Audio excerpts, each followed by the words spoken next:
이스라엘 백성들이 430년 동안 애굽의 노예 생활을 하다가 하나님의 강권적인 은혜로 말미암아 자유의 몸이 됩니다. 하루아침에 가나안 땅에 들어가는 것이 아니라 광야라고 하는 버려진 땅에서 40년 동안 하나님의 은혜를 이렇게 저렇게 체험하면서 마침내 가나안 땅 앞에 서게 됩니다.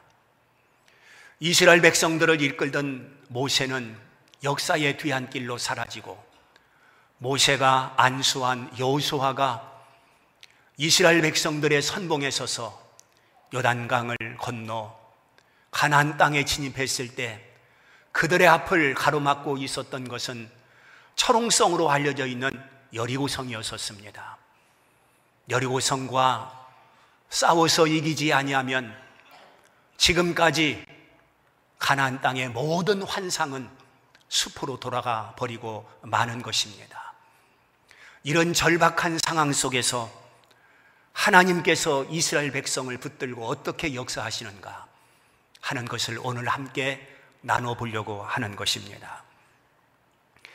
철옹성이라고 하는 여리고성 앞에 이스라엘 백성들이 전쟁하여 승리한다고 하는 것은 무모한 일이었고 기대할 수 없는 일이었는데 우리는 이스라엘 백성들이 피 한 방울 흘리지 아니하고 여리고성을 무너뜨려 승리의 개가를 올리는 놀라운 기적 앞에 어찌 그렇게 될 수가 있었던가 하나님의 말씀이 주시는 교훈을 찾아보려고 합니다.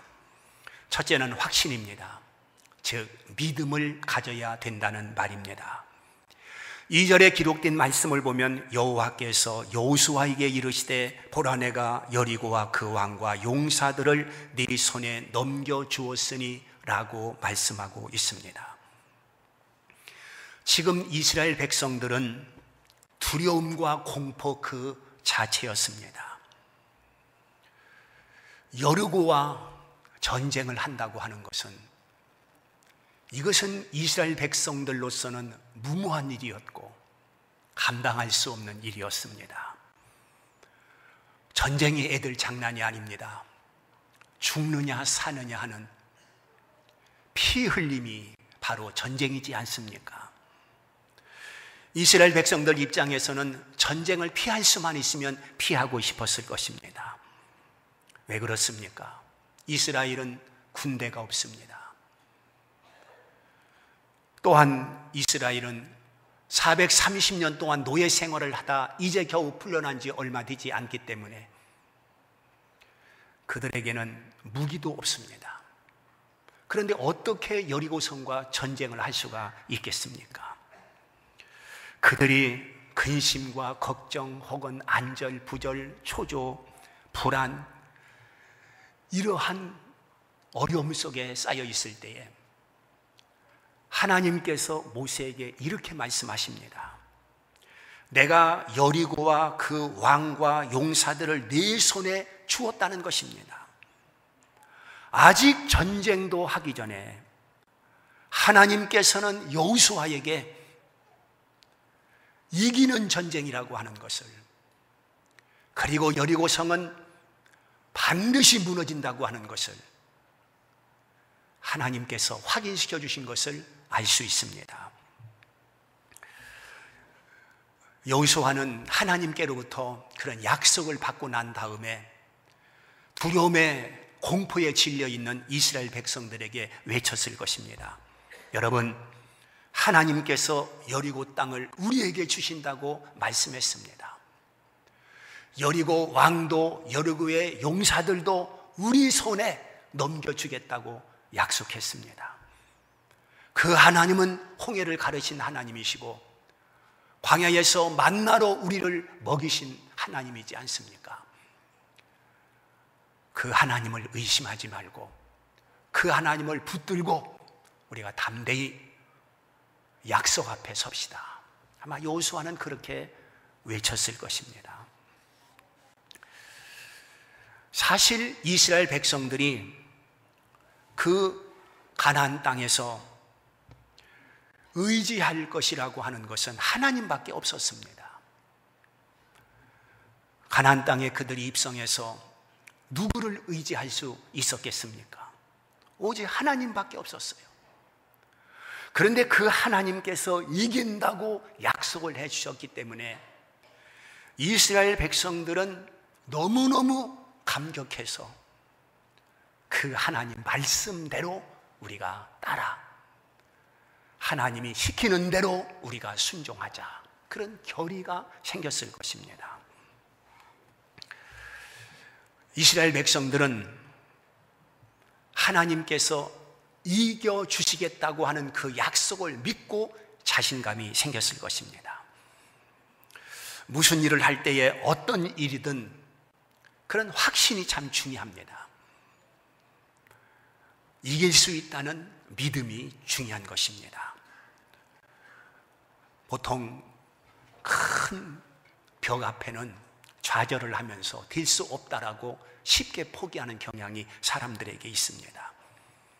그런데 여호수아의 백성들은 하나님의 약속을 그대로 믿고 된다고 하는 믿음을 가지고 하나님의 뜻에 따라 움직인 것을 보여주고 있습니다. 사랑하는 성도 여러분, 그렇다고 한다면 우리 배후에 하나님이 함께 하신다면 능치 못한 일이 무엇이며, 하나님이 함께 하신다면 어떻게 안 된다는 소리가 나올 수가 있겠습니까? 오늘 우리는 교회의 부흥은 모든 성도들이 하나님의 살아계심을 확실히 믿고 하나님이 함께 하시면 안 될 일이 없다고 하는 믿음을 가지고 담대하게 설 때에 거기에 하나님의 능력이 나타나고 하나님의 은혜가 나타나고 하나님이 함께 하시는 그런 역사가 주어지는 것입니다. 그래서 성경을 보게 되면 성도들을 용사로, 그리고 십자가 군병으로 그렇게 부르면서 하나님의 약속을 믿고 담대히 설 것을 우리에게 주문하고 있는 것입니다. 여러분, 어떤 일 앞에서 그건 안 되고 그것은 될 수 없다라고 처음서부터 그렇게 생각을 한다고 한다면 집중력이 생기지 않습니다. 그리고 자신감도 생기지 않고 열정도 생길 수가 없는 것입니다. 통계에 의하면 교회에서 어떤 일을 계획하고 시작할 때 성공률이 90%고 무모하게 끝나는 경우에는 10%에 불과하다고 하는 통계가 있습니다.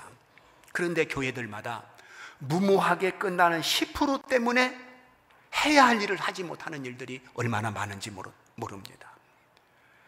이것은 교회의 성장을 스스로 포기하고 하나님의 능력을 사람들이 제한시키는 어리석음이라고 생각해야 되는 것입니다.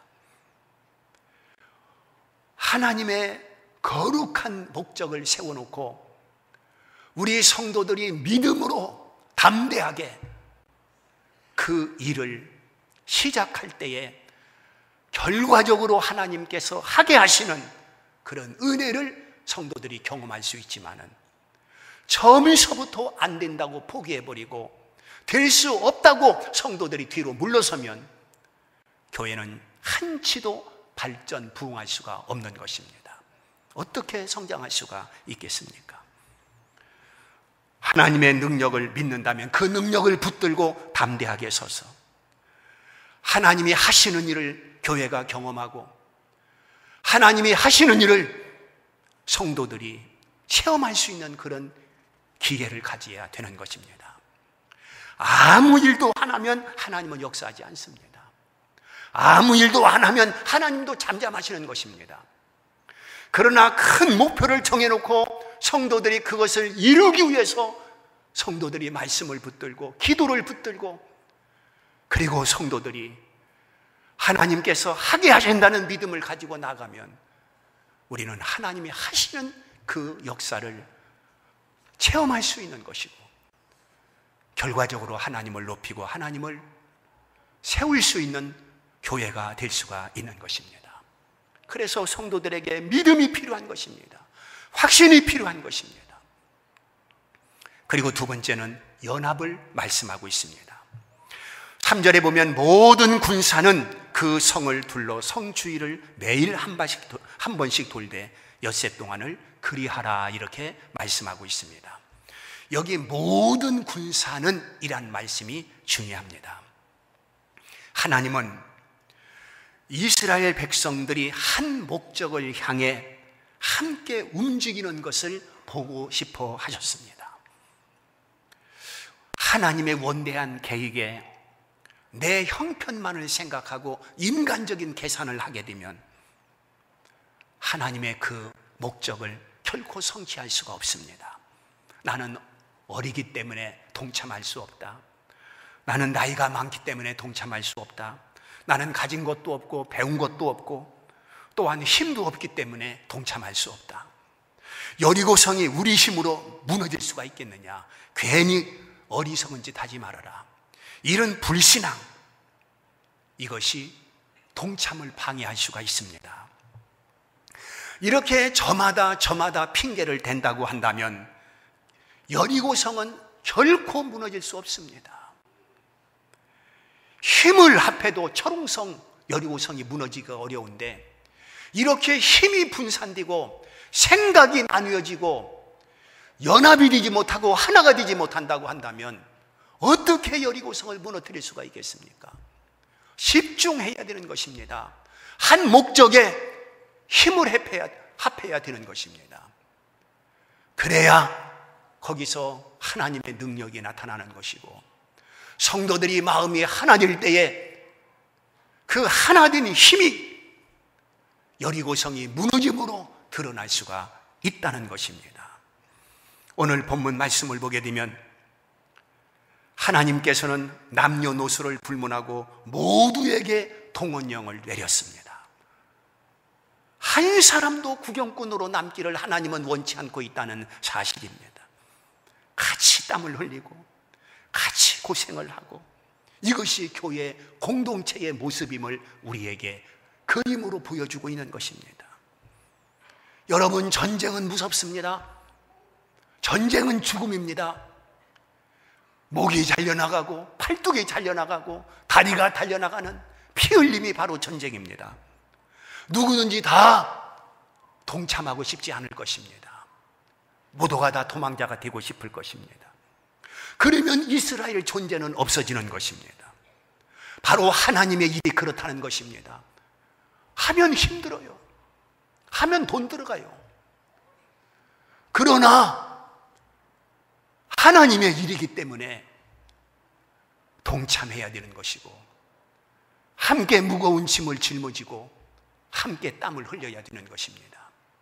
이것이 교회의 공동체의 자랑거리고 하나님의 영광이라고 하는 것을 깨달아야 될 것입니다. 우리는 선한 싸움을 싸우는 하나님의 군사로 하나님께서 불러주셨습니다. 우리는 십자가 군병들이지 않습니까?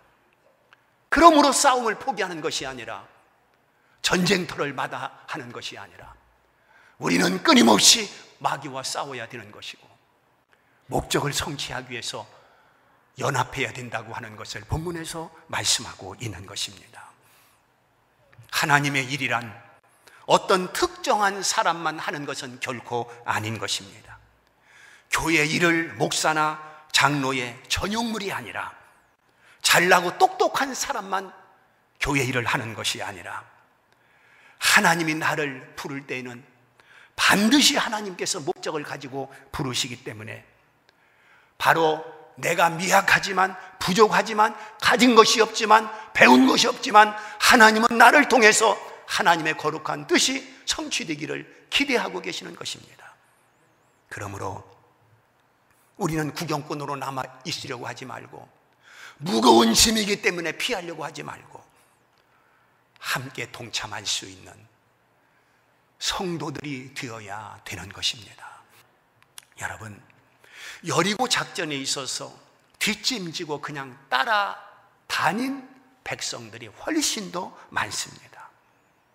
앞에 군사 얼마 되지 않습니다. 법계 맨 사람 몇 사람입니다. 나팔 분 사람 7명밖에 안 됩니다. 그리고 나머지는 그냥 따라다닌 사람들입니다. 그런데 그 따라다니는 사람이 필요하다고 하는 것을 주님은 말씀하고 있는 것입니다. 우리가 남전도회를 하고 여전도회를 할 때에 그저 참석만 해줘도 얼마나 고마운지 모릅니다. 어떤 때는 와서 밥만 먹어줘도 고마울 때가 있는 것입니다. 바로 교회는 연대가 중요합니다. 교회는 모든 사람이 함께함이 중요함을 보여주고 있습니다. 그 다음에 세 번째는 영적인 무기를 말씀하고 있습니다. 영적인 무기가 뭐냐? 말씀과 찬양입니다. 오늘 말씀을 보게 되면 언약궤를 맨 제사장들이 있었습니다. 언약궤 안에 무엇이 들어있느냐 하면 십계명 말씀이 들어있습니다. 만나 육신의 양식이지만 우리는 영적인 양식인 말씀, 지팡이 인도하는 말씀, 바로 언약궤는 오늘의 말씀을 상징한다고 봐야 될 것입니다. 양강나팔을 부는 제사장들이 있었습니다. 바로 나팔은 찬송을 의미한다고 봐야 될 것입니다. 사실 이런 것들은 전쟁 무기라고 할 수 없습니다. 전쟁 무기는 칼이나 창이나 활입니다. 그리고 성문을 부수고 들어가서 육박전을 하든지 사다리를 놓고 성문을 타고 넘어가 그들과 싸우든지 그래야 이기든 지든 결판이 날 것입니다. 그런데 하나님의 무기는 칼과 창이 아니었었습니다. 법궤였었습니다. 그리고 나팔이었었습니다. 그것으로 하나님은 역사하기를 원하셨고 그것으로 하나님의 능력이 나타나기를 원하셨던 것을 볼 수가 있습니다. 이스라엘 백성들이 하루에 여리고성을 한 바퀴씩 나팔을 불면서 돌 때에 성 안에 있는 사람들은 재미있는 구경거리라고 생각했을지도 모르겠습니다. 오늘도 나팔을 불면서 한 바퀴 도는구나, 참 웃기는 사람들이네. 전쟁을 하자는 거야, 놀이를 하자는 거야. 그들이 긴장했다가 임전태세를 갖추고 있다가 긴장을 다 풀었을 것입니다. 전쟁이라고 하는 살벌함이 없습니다. 긴장감도 없습니다. 그러나 하나님의 방법은 그냥 한 바퀴 도는 것이고 마지막 날 일곱 바퀴 도는 것이 하나님의 방법이었었습니다. 우리는 이 말씀 속에서 참 하나님의 방법은 너무너무 단순하구나, 하나님께서 우리에게 요구하시는 것은 너무너무 쉽구나, 복잡한 게 아닙니다. 그렇기 때문에 하나님께서 우리에게 무엇인가를 요구할 때 인간적인 머리로 궁리를 하고 계산을 하고 될까 안 될까 사람의 생각을 개입시키는 것이 아니라 우리는 하나님께서 하시고자 하시는 일에 단순한 마음을 가지고 따르면 되는 것이고 예로 순종하면 되는 것이라고 하는 것을 우리에게 보여주고 있습니다. 여러분, 성경을 보십시오. 손을 들어라, 그러면 아멜렉을 이긴다는 것입니다. 지팡이로 반석을 쳐라, 그러면 물이 나온다는 것입니다. 나뭇가지를 넣어라, 그러면 쓴물이 단물이 된다는 것입니다. 물로 채워라, 그러면 맹물이 포도주가 된다는 것입니다. 내 몸을 제사장에게 보여라, 그러면 문둥병이 고쳐진다는 것입니다. 노뱀을 쳐다봐라, 그러면 풀뱀에 물린 독들이 없어진다는 것입니다. 믿어라, 그러면 구원이라는 것입니다. 얼마나 단순합니까? 얼마나 쉽습니까? 믿어라, 그러면 구원이다. 사랑하는 성도 여러분, 하나님의 그 역사는 어떤 군사에 많고 적음에 있지 않고 혹은 칼과 창이 몇 개가 있느냐, 그것을 하나님께서 보지 아니하시고 그들이 정말로 말씀을 붙들고 오직 하나님이 약속한 그 말씀에 얼만큼 순종하며 그들이 찬송을 부르면서 하나님 앞에 영광을 돌리느냐, 하나님은 그것으로 여리고성을 무너뜨렸다고 하는 것을 우리에게 보여주고 있는 것입니다.